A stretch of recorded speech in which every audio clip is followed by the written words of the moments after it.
இப்போ இன்றைக்குள்ள மனித பாடலை படிக்கலாமா? டெய்லி ஒரு மனித பாடல். டெய்லி 10 வீடியோ போடுவோம். அதில் ஒரு வீடியோ மனித பாடல். கலைகள் குறித்து ஏதாவது எனக்கு தெரிஞ்சது, கலைகள், விளையாட்டு, அது குறித்து ஏதாவது எனக்கு தெரிஞ்சது நான் சொல்கிறேன். இன்றைக்குள்ள பாட்டு நான் படிக்கிறேன். இன்றைக்கி நான் என்ன பாட்டு படிக்க போகிறேன்? என்ன பாட்டு படிக்கலாம்? ஆதரமீனி கருணாதரகு. சினிமா பாட்டு மாதிரியே ட்ரை பண்ண போகிறேன். சினிமா பாட்டு எப்படி படிக்கிறாங்க, ராகத்தோட பயங்கர இழுத்து அதில் படிப்பாங்களா, அது மாதிரி படிக்கிறாங்க. சும்மா பாட வேண்டியது தான், அது பாட்டு தான். சரி நாகனமீகரத்து தரணாதரணே தரத்து திரதீதரணா கரதாதரணா கரத்து ಪರಿಪೋರಿ ಮೇರೆಯೇ ಕರ್ಮೋದರತು ಕರತಾ ಮರಪಿ ಮರಪೋರರತು ಲಿರಿತಾರಗಿರ ಮರಿಪೋರಗಿರ ಕರಿಕಾರಗಿರ ಕರತು ಕೀಗರತು ಮರಿಬೀಗರತು ತನದೋ ಮರತು ಗಣನ ನಯನಾವನವಾ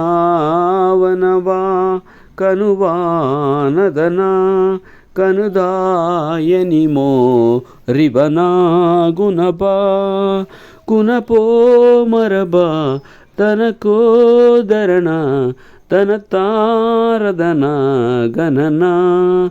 இது ஏதோ ஒரு சினிமா பாட்டு கூட ஏதோ பின்னாடியில் வருது. ஏன்னா நம்ம அதை பார்க்குறோம், கேட்குறோம்ல, நம்ம காதில் விழுது இந்த சினிமா பாட்டு. அதோட பாதிப்பு கொஞ்சம் இருக்க தான் செய்யும். பரவாயில்ல, அதனால் ஒன்றும் இல்லை. தனு காமரகு ரகிரோ ಬರೆತು ಚರಮಾರಬರು ಗರನು ಇನಿತಾಯದುವಾ ರಘು ಸೋಮರುಬು ಅರನೋದರನ ಗರನ ಗಣನೋ ಮರನ ಯನುವಾಯಿನನ ಉನುತೋಲಯನ ಗಣನ ಯನವಾ ಉನವಾ ದಿನವಾ ಇನವಾ ನನವಾ ಕನಪೋಲಯನು ಗಣಕಾದಯನ ಕನುಕೋಮಯನು ದಿನದಾ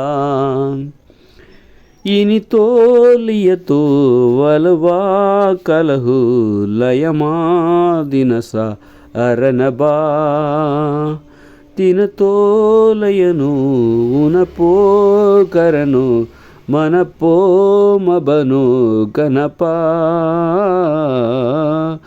காகித மோகித. இப்போ இதில் காகித மோகிதனால காகிதங்கிறது புரிகிற மாதிரி இருக்கலாம், ஏதோ காகிதத்தை பற்றி சொல்கிறார். அப்போ அது மாதிரி வார்த்தைகள் பயன்படுத்தக்கூடாது, அது தப்பு. அப்போ இதில் எது தப்புன்னு புரியுதா? அதாவது புரிகிற மாதிரியான வார்த்தைகள் வரவே கூடாது.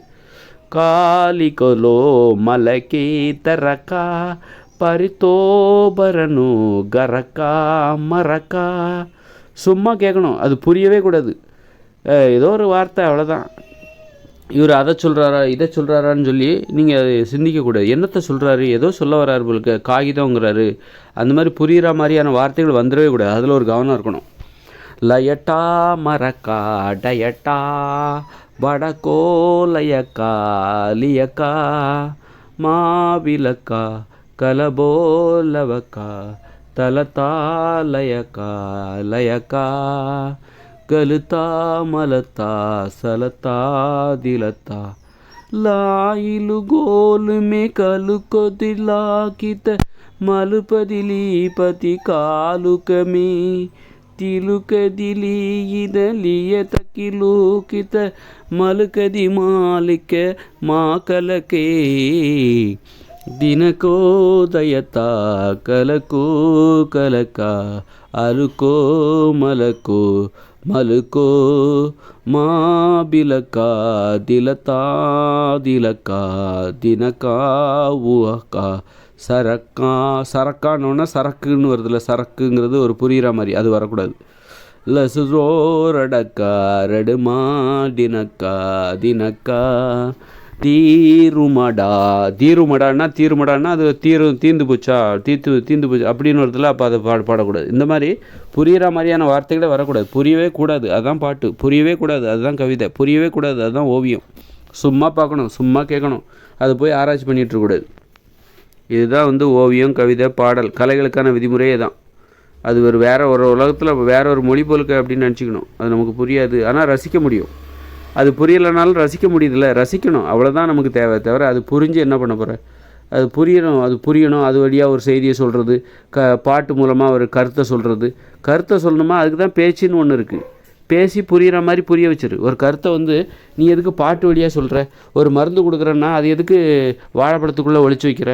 சும்மாவே வாயில் போட்டுரு. சும்மாவே மருந்தாகவே கொடு. அப்போது எதுக்கு வாழைப்பழத்துக்குள்ளே வைக்கிற? அப்போது நீ ஒரு கருத்து சொல்கிறியா, ஒரு கதையை சொல்கிறியா, கதையாக சொல்லு. அதை ஏன் பாட்டுக்குள்ளே வைக்கிற? ஒரு கருத்து சொல்கிறியா, சும்மாவே பேசு. சும்மாவே வந்து பேசி புரிய வச்சிரு ஒரு கருத்தை. இப்போ திருக்குறள் இருக்குது, கவிதை வழியாக அவர் திருக்குறள் சொல்கிறார், ஒரு கருத்தை சொல்கிறார். அது கவிதை தானே, திருக்குறளுங்கிறது ஒரு கவிதை தானே. கவிதை வழியாக அவர் கருத்தை சொல்கிறார். அந்த காலத்தில் அதுதான் நடைமுறையாக இருந்தது. இப்போ தானே நம்ம கவிதை கண்டுபிடிக்கிறேன். நான் தானே இப்போ கவிதை கண்டுபிடிக்கிறேன்.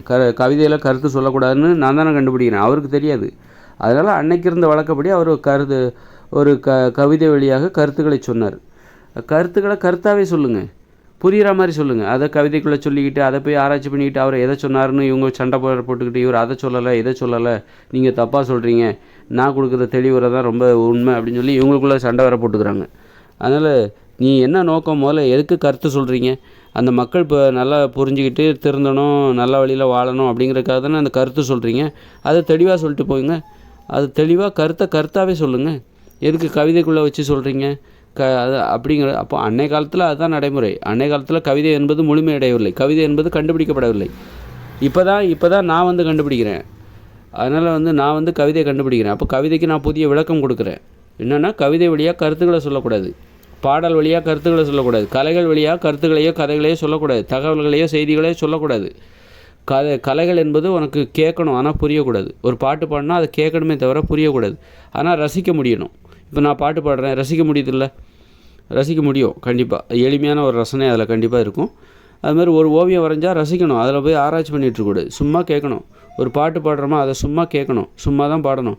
அதில் ஒரு கருத்தை வச்சுக்கிட்டு அதுக்கு அறிவுரை சொல்லிக்கிட்டு, அறிவுரை சொல்லணுன்னா சும்மா நேரடியாக போய் அறிவுரை சொல்லிடுங்க. எதுக்கு பாட்டு வழியாக சுற்றி உழைச்சி எதுக்கு மூக்க தொடுறீங்க? நேரடியாகவே மூக்க தொடலாமே. எதுக்கு சுற்றி உழைச்சி கவிதை வழியாக கருத்து சொல்கிறது, பாட்டு வழியாக கதைகள் வழியாக கதையாகவே சொல்லுங்கள். எதுக்கு கருத்தாக சொல்லுங்கள், கருத்தை தனியாக சொல்லுங்கள், கதையாக தனியாக சொல்லுங்கள். அதான் வந்து தனித்து இயங்குதல். அதான் இனிமேல் இது வரைக்கும் அவங்க தெரியாமல் அவங்க பண்ணிட்டாங்க. இனிமேல் தான் நான் கண்டுபிடிச்சிட்டேன்ல, இப்போ நான் அதற்கான விதிமுறையை நான் உங்கள்கிட்ட சொல்லிட்டேன்ல. இனிமேல் வந்து அந்த மாதிரி தப்பு பண்ணாதீங்க. இனிமேல் வந்து இப்போ நான் மனித கலைகள் அதுக்குன்னு விதிமுறை சொல்கிறேன்ல, அதை நீங்கள் நல்லா ஏற்றுக்கோங்க. ஏன் ஏற்றுக்கலைன்னா உங்களுக்கு தான் இழப்பு. ஏன்னா பாருங்கள், இந்த மனித கலைகளை இவ்வளோ காலத்துக்கு அப்புறம் கண்டுபிடிச்சிருக்காங்க. இப்போது இவ்வளோ காலத்துக்கு அப்புறம் கண்டுபிடிக்கப்பட்டிருக்கு. அதை பாடி நீங்கள் அதை அனுபவிங்க, அதோட இன்பத்தை அனுபவிங்க. இல்லை நான் பாட மாட்டேன் அப்படின்னா உங்கள் வாழ்க்கை இது ஒரு தடவை தான் வாழ போகிறீங்க. அப்படி இருக்கும்போது இதை நீங்கள் பின்பற்றலை அப்படின்னா, நான் சொல்லுகிற விதிமுறையை பின்பற்றி நீங்கள் ஒரு கவிதை எழுதலை அல்லது பாட்டு பாடலை அப்படின்னா உங்களுக்கு தான் இழப்பு. உங்கள் வாழ்க்கையில் இது கண்டுபிடிக்கப்பட்டிருக்கு அப்படின்னா நீங்கள் அதை பயன்படுத்தணும்ல. பயன்படுத்தாமல் போனால் யாருக்கு இழப்பு? உங்களுக்கு தான் இழப்பு. நீங்கள் ஒரு புதுமையான அனுபவத்தை சந்திக்காமலே நீங்கள் பிடிவாதமாக இருக்கிறதுனால யாருக்கு இழப்பு? உங்களுக்கு தான் இழப்பு. இப்போது ஒருத்தர் வந்து ரொம்ப தாகமாக இருக்குது, அந்த கிணத்துல போய் தண்ணி குடிக்க தண்ணி நல்லா தெளிவாக இருக்குது, தண்ணி குடிக்க அந்த கிணத்துக்கிட்ட கோவப்பட்டுக்கிட்டு அந்த தண்ணியை குடிக்காமல் போகிறாரு. அப்போ யாருக்கு இழப்பு? கிணத்துக்கிட்ட கோவப்பட்டுக்கிட்டு தண்ணியை குடிக்காமல் போனால் யாருக்கு இழப்பு? உனக்கு தான் இழப்பு. அது மாதிரி தான் மக்களே, நான் ஒரு கலைகளுக்கான ஒரு இயற்கை விதிமுறையை நான் கண்டுபிடிச்சிருக்கேன். இதுதான் மனித கலைகள் அப்படின்னு உங்களுக்கு ஆணித்தரமாக நிரூபிச்சிட்ருக்கேன். நீங்கள் ஒப்புக்கொண்டீங்கன்னா இதை கண்டிப்பாக உடனே பாட ஆரம்பிச்சிருங்க. முதல்ல பாடி பாருங்கள், கவிதை எழுதி பாருங்கள், ஓவியம் வரைஞ்சி பாருங்கள். மனித ஓவியம்னா என்ன? எனது ஓவியத்தை பின்பற்றி நீங்கள் வந்து ஒரு புதிய ஓவியத்தை வரைஞ்சி பாருங்கள். பண்ணிட்டீங்கன்னா அப்புறம் வந்து மனித உணவுன்னு நான் இதெல்லாம் நிறைய கண்டுபிடிப்புகளை நான் உங்களுக்கு கொடுத்துருக்கேன். மனித உணவுனா என்ன அப்படின்னு அதெல்லாம் சாப்பிட்டு பாருங்கள். ஏன்னா இந்த காலத்தில் நீங்கள் பிறந்திருக்கீங்க. மனித கலைகள், மனித வாழ்க்கை முறை இதெல்லாம் கண்டுபிடிக்கிற காலத்தில், மனித உணவு முறை இதெல்லாம் கண்டுபிடிக்கிற காலத்தில் நீங்கள் பிறந்திருக்கீங்க. நான் பிறந்த காலத்தில் நீங்கள் பிறந்திருக்கீங்க. அப்படி இருக்கும்போது நான் கண்டுபிடிச்ச அந்த கலைகளை, அதோடைய வாழ்க்கை முறை, அதோட உணவு முறை எல்லாத்தையும் நீங்கள் பயன்படுத்துங்க. அந்த பாக்கியம் உங்களுக்கு இருக்குது, அதை கண்டுபிடிக்கிற பாக்கியம் எனக்கு இருக்குது. அப்படி இருக்கும்போது நீங்கள் அதெல்லாம் நான் பண்ண மாட்டேன் அப்படின்னு நீங்கள் என்ன 7 வாட்டியாக பிறக்க போகிறீங்க? நீங்கள் என்ன 100 வாட்டியாக பிறக்க போகிறீங்க? இல்லை இன்னொரு வாட்டி பிறக்க போகிறீங்களா? ஒரே வாட்டி தான் பிறக்க போகிறீங்க, நீங்களும் நானும் சரி ஒரே வாட்டி தான் பிறக்க போகிறோம், அப்புறம் ஒரே வாட்டி சாக தான் போகிறோம். அப்படிங்கும்போது இந்த காலகட்டத்தில் நான் மனித ஓவியத்தை வரைந்திருக்கிறேன், மனித உணவு முறையை சாப்பிட்டு இருக்கிறேன், மனித வாழ்க்கை முறையை வாழ்ந்திருக்கிறேன், மனித கவிதையை எழுதியிருக்கிறேன், மனித ஓவியத்தை வரைந்திருக்கிறேன், அப்படி மனித பாடலை பாடியிருக்கிறேன் அப்படின்னு அந்த அனுபவத்தை நீங்கள் சேர்த்து நமது இந்த பிறவிக்கு நீங்கள் பெருமை சேர்த்துக்கொள்ளுங்கள். உங்களுடைய பிறவி இருக்குல்ல, உங்கள் பிறவிக்கு நீங்கள் பெருமை சேர்த்துக்குங்க, என் பிறவிக்கு நானும் பெருமை சேர்த்துக்கிறேன்.